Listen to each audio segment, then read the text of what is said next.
Okay, so this is the crankshaft position sensor here. It's actually a shroud that sits over top of the actual sensor. I think it's just like a magnet or something like that, because the crankshaft down there has it's like sprockets, so there's teeth on the gears, and as the holes in the metal go through, that provides feedback up through the wire, blah blah blah. It knows where the crank is without actually having to touch it or anything. All right, so when this thing is in the vehicle, here's so these connect into the front of the engine. They go through the sensor.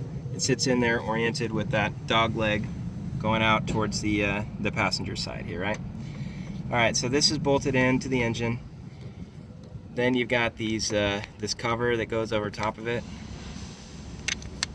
and there's two little nuts in here. In this vehicle they were 8mm, but who knows what they're going to be in yours. I'd start with 8 though. It'll work fine for this one. This is a 96, here's is the 97. All right, so you're going to get those two guys loose, and then this thing is kind of like wedged in under the crank here, so you'll have to, like, you know, kind of like finagle it loose, angle it around to get it loose.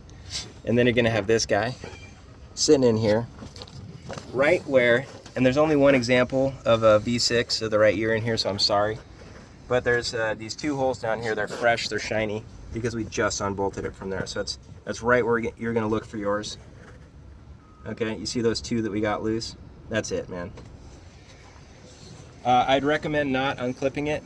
You saw like a wiring harness unclipped there. So we get this loose, and then you're going to get to these. And these, on this vehicle, these were the same size as the 8mm nut on the top.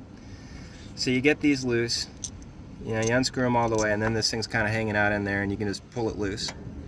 All right, and it's going to be connected to this this right here, which I think you can see.